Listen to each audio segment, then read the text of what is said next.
Dear friends, I think it was 30 years ago that a man by the name of Bill Clinton said during his presidential campaign, "It's the economy, stupid." Well, he was wrong. It's not the economy, stupid. It's justice, stupid. Because without justice, everything is nothing. As without justice, everything else, including the economy, as we're seeing right now, is constantly in danger of being destroyed, willfully and arbitrarily, and most importantly, with impunity. The crucial cornerstone of justice is, as everyone knows, the truth, and nothing but the truth.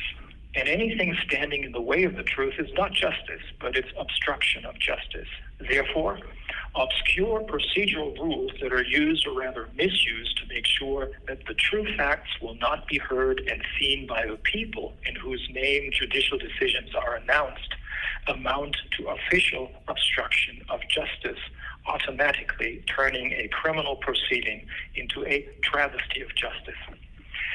That is precisely what has been going on in my case right from the very start. I'll spare you the details of what happened. Those details will come next week for those of you who are interested.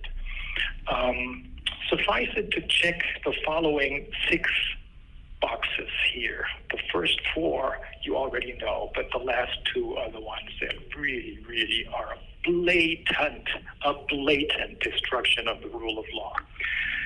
First, a German kidnapping in Mexico was disguised as a fake deportation.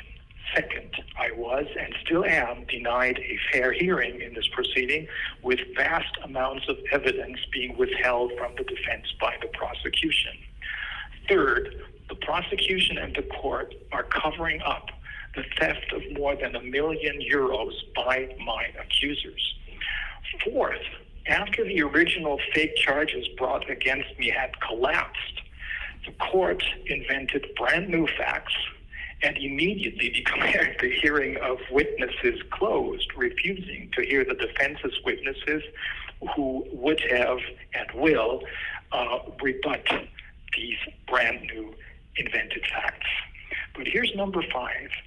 The court has been ignoring my former co-host's attorney's written statements that spells out that the court has the facts wrong and that I did not and could not have committed a crime that caused any damage to the Corona Investigative Committee's corporation, that corporation on whose behalf the accusers claim to be acting.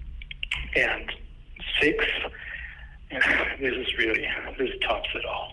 In order to keep the lid on this, the court ordered it's obviously in panic mode now, but it ordered the case to be continued as a written case, the trial to be continued in writing so that the defense will not be able to explain their case and their motions orally to the people, the public, anymore.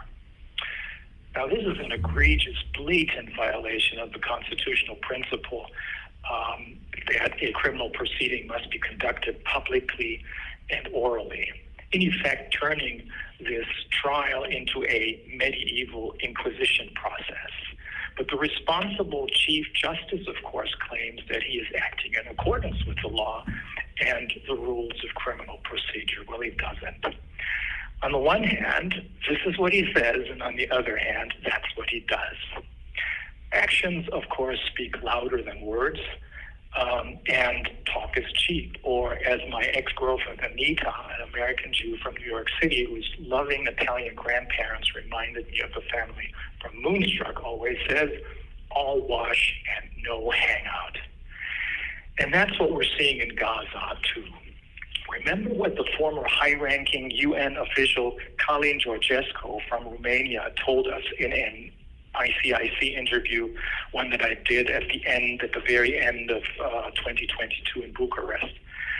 The UN has been captured by the World Economic Forum. When they say peace, they mean war. When they say health, they mean illness and death. Everything has been stood on its head. And isn't that what we're seeing in Gaza? Now they assassinated the Palestinians' chief negotiator in the so-called ceasefire negotiations, all the while declaring, of course, that they want peace to be restored.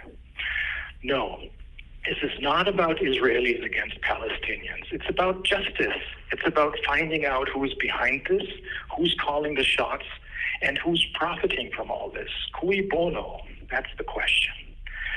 I wouldn't be surprised if the very same people who are behind the Ukraine war, the CO2 hoax and climate panic and the virus and pandemic scare are behind this as well.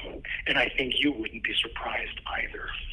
Well, we'll find out.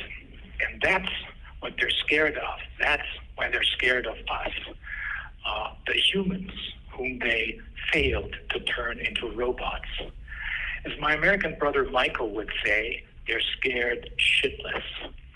And that's why they're doing everything to widen the war, so that the next step is that the entire region is set on fire and U.S. soldiers will be sacrificed in that exploding region. Well, they cannot and will not succeed. Their very, very small window of opportunity slammed shut a long time ago. And while the governments may be interested in such human sacrifices, the people are not, especially not in the United States. Well, let me sign off for now on a more lighthearted note. Here's some trivia. Do you know the Turtles and their song Eleanor?